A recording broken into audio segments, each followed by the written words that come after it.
Right now, just days before the start of early voting, an Arizona court shuts down a raging legal conflict that threatened to cause chaos at the polls. So, is this the end of the increasingly political power struggle over who runs Maricopa County's elections? Also on Square Off, why Trump partisan Andy Biggs name-checked a dozen Democrats during the GOP governor debate. Could Republicans silence school voucher opponents and the state's largest teachers union on the November ballot? Why does AG candidate Warren Peterson want DACA recipients targeted for deportation? We start with your vote. For a year now, the Maricopa County Board and newly elected County Recorder Justin Heap have been engaged in an escalating power struggle over who will run what in our elections. And by the what, I mean things like counting your ballot and securing your ballot. The power struggle is played out in the courts. A Republican-led board that's defended our elections, sued by a Trump-aligned recorder whose recent actions indicate he is on the Trump administration's side during these midterm elections. Republican recorder Justin Heap won the first round in court in April. Now an appeals court with an eye on the looming primary has put a pause on Heap's victory and the ongoing court case. So, will our midterm elections go off without a hitch? Joining us is Brophy McGee, Republican chairwoman of the Maricopa County Board. Welcome back to Square Off. Good to see you. Thank you. Good to be here. So this is the question that matters most to voters. County Board and Justin Heap's office still have to collaborate to conduct a well-run election. Given everything that's happened over the past year, can you two do that? Well, a couple of things. The appellate court stay is an enormous help in creating the clarity that we need to do what we have always done, great elections. A lot of people don't know that since we were elected and took office in 25, we've run 5 smaller elections. We've been able to work together collaboratively. Both our election, the board's election staff and the recorder's career staff have great working relationships. It is our hope and expectation that those relationships can commence without the interference from this lawsuit. Now, as we keep hearing, at the staff level, the people who do the job, do the work every day, they show up and they do it right. Yes. It's the folks above them who are fighting in a way I've never seen through 10, 12 election cycles. And the message is, from both sides is, we don't trust the other side. So given that, again, how can we be confident this election will come off smoothly? Well, I can only speak for the board, but what I can say is our total focus has been on providing voters with the election experience they have come to expect, an election experience that in 2024 brought all of us into this office. That is our plan. Another point I'd like to make is that elections are incredibly, incredibly complicated. As a candidate, I've been on the ballot 17 times, but experiencing it from the other side, administering elections, is just a whole new ballgame. There's a lot that has to get done, and our experienced elections team and the recorder's career staff know exactly what they're doing. Okay, let's turn to the decision. The appeals court recognized the urgency of this situation. Early voting starts on Wednesday, June 24th. Here's what the judge who wrote the opinion said, quote, this is no mere backroom dispute over accounting principles or organizational charts. It is a live conflict hurtling toward real-world consequences in elections about to begin. What about those potential consequences if the appeals court hadn't acted? What's been averted here? So much. We have the clarity, we have the path forward. In February of this year, the board passed a 3-point resolution expressing our policy in how we would conduct elections. Every decision that we've made in working in concert with the recorder has been built off that 3-point resolution, which addresses budget, IT separation, and duties of staff. We need additional clarity on the ground, but we've been able to work through that without the necessary agreements.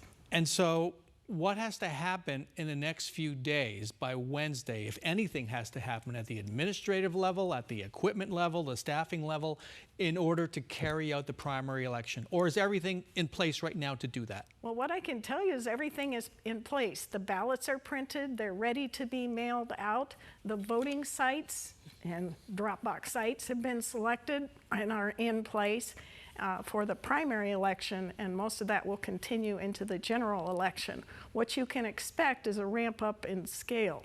It's an enormous election, primary. It will be even more so in November with the statewide offices, and it's been a ramp up from the 5 smaller elections we've conducted earlier.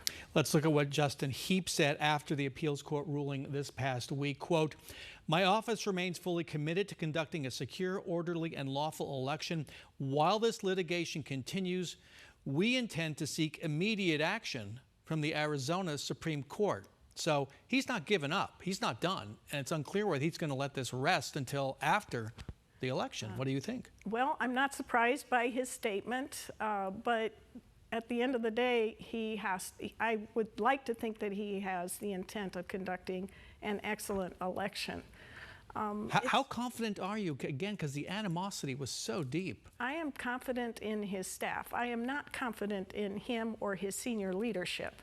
But at the end of the day, we have to put together an election and we have to make it work. And there are people on the ground, both in elections and in the recorder's office, who know how to make that happen. So you don't trust him? I'm not sure why I should. And yet you think this election can go off Yes. just fine? Politicians are politicians. They want to be reelected. They want to be relevant.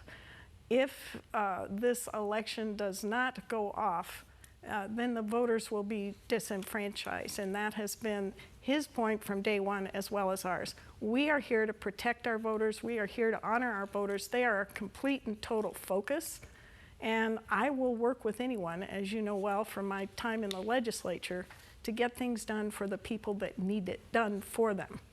Some background on how this case arrived at the appeals court, because it's important. I know some viewers are wondering when I'm going to get to it. Justin Heap sued in 2025 to regain duties the board took away from his office in October 24 before his election the following November. Last April, the judge ordered the county to return those duties and personnel to Heap. Why didn't the board do that? The board has been working with Justin Heap and his staff to implement, for instance, the technology split that he asked for. The board has offered budget money to him to implement his new improved signature verification process. We have, right straight along, been working with him in concert with the resolution we passed this past February governing IT, budget, and those types of considerations.